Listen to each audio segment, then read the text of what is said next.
তো বন্ধুরা দেখো এখানে ভুসি সারা রাত ভেজানো ছিল, আর সকালবেলা একটু গরম করে নিলাম, নিয়ে বড় মেয়েকে এক গ্লাস দিয়ে দিলাম, আমি এক গ্লাস খেয়ে নিলাম, আর এক গ্লাস রাখা রয়েছে।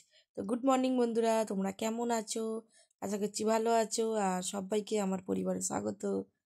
তো দেখো বন্ধুরা, এখানে আমি কুমড়ো আলুর ছক্কা বানিয়েছি, ছোলাটা মিসিং, মানে ছোলাটা দেওয়া হয়নি, কিন্তু কালারটা দেখছে খেতে হেভি হয়েছে। আর মেয়েকে তিনখানা পাউরুটি ছিল, টিফিনে দিলাম, জ্যাম মাখিয়ে ফ্রুট জ্যাম। আর এখানে দেখো রুটি করে রেখে দিয়েছি, ওকে অফিসে টিফিনে দেবো। তো এই কুমড়োর তরকারি আর এখানে রুটি, এই ছিল ওর অফিসের। আজকে দুপুরে আর ভাত করিনি, তো দুপুরবেলা আমার পুকুর শোনাই যে ডিমের ভুজিয়া রুটি খাবে, আর আমি এইটা খাবো, রুটি ডিমের ভুজিয়া টমেটো ধনেপাতা দিয়ে। আর এখানে দেখো কুমড়োর তরকারি, দেখেই লোভ লাগছে আজকেও। তো এখানে আমি একটু বেরোবো, সেই জন্য আর দুপুরবেলা ভাত ফাত করিনি, ব্যাংকে যাওয়ার ছিল। তো এই এখন বাজে দুপুর 3টে, আর দেখো আমি বেরোচ্ছি খাওয়া দাওয়া সব কাজকর্ম সেরে, ব্যাংকে একটু কাজ আছে তাই বেরোচ্ছি। তো মেয়ে তো গাড়ি নিয়ে যায়, তাই আমি সাইকেল নিয়ে গেছিলাম, কেন দুপুরবেলা টোটো পাই না, নাহলে টোটো করেই যাই। তো টোটো পাবো না বলে আগের দিনেও বেরিয়েছিলাম, কিন্তু টোটোর চক্করে আমার ব্যাংকে দেরিতে পৌঁছেছি, কাজ হয়নি, শুধু শুধু টোটো ভাড়া গেল। তো সেই জন্য সাইকেল নিয়েই ব্যাংকে গিয়ে কাজ মিটিয়ে এলাম।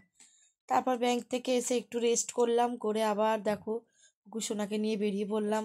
রেডি তো ছিলামই, খালি চুলটা আঁচড়ে একটু বেরিয়ে পড়লাম। তো যাচ্ছি এখন নাচের স্কুলে কুকুরসোনাকে নিয়ে, টোটো করে যাব, কারণ বড় মেয়ে গাড়ি নিয়ে যায়। তো আমি বললাম ও ঠিক আছে, নাচে টোটো করে চলে যাব, দরকার নেই। আর আসার সময় বড় মেয়ে অফিস থেকে ফিরে একদম আমাদেরকে নিয়ে তারপরে আমরা একসঙ্গে বাড়ি ফিরি। তো শরৎপল্লী এলাম, এসে একজনের টোটো ছিল, তার টোটোতে আমি উঠবো না, তা আমি দাঁড়িয়ে কথা বলছিলাম আমার এক বন্ধুর সঙ্গে। তারপর একটা টোটো পেয়ে গেলাম, বেরিয়ে পড়লাম। আর দেখতেই পাচ্ছি এখানে জঙ্গলটাকে পুরো পুড়িয়ে দিচ্ছে। আর এখন দেখো 5টা বাজে, আর কিরকম অন্ধকার হয়ে গেছে, চারিদিকে আলো আর অন্ধকার। তো শীতকাল আমার একদম ভালো লাগে না, সত্যি কথা বলতে। হালকা হালকা শীত থাকলে তবু ভালো লাগে, আর বেশি শীতে তো একদমই আমার কিছু করতে ইচ্ছা করে না। আর দেখো এখানে বকুলতলা এসে কিরম জ্যামে আটকে আছি।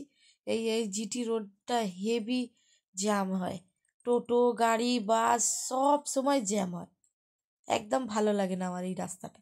আমি তো গাড়ি নিয়ে গেলে পাড়ার ভেতর দিয়ে যাই, একটা রাস্তা আছে, কিন্তু যেহেতু টোটো মেন রোড দিয়েই নিয়ে যাবে, এই মেন রোড দিয়ে যাচ্ছি দেখো জ্যামে। আর এই যে পাঁচিলটা চালু হয়েছে দেখতেই পাচ্ছ বন্ধুরা, জ্যামের এই ডান দিক থেকে, এখান থেকে আমাদের হচ্ছে বিগার্ডেন চালু হচ্ছে। তোমাদের বলি না বিগার্ডেনের পাশেই আমার বাড়ি, বিগার্ডেন থেকে একটুখানি এলেই আমার বাড়ি। তো এই হচ্ছে বিগার্ডেন, এই যে পাঁচিলটা তোমাদের দেখাচ্ছি। তো আর চলো তোমাদের গেটটাও দেখাচ্ছি।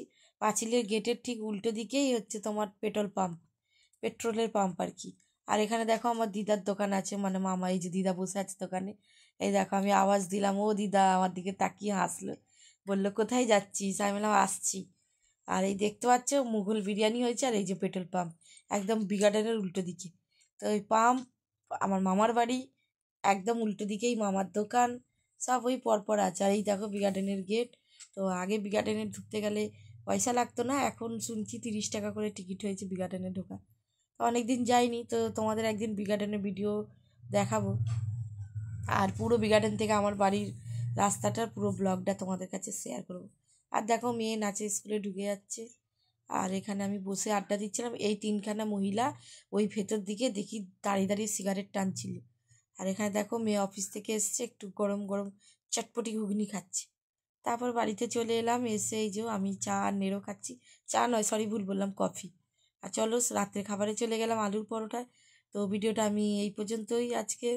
তো তোমরা সবাই ভালো থেকো, চেষ্টা করব আবার ভিডিও দেওয়ার, তো সবসময় তো দিতে পারি না। তো চলো টাটা বাই বাই, সবাই ভালো থেকো আর সুস্থ থেকো, গুড নাইট।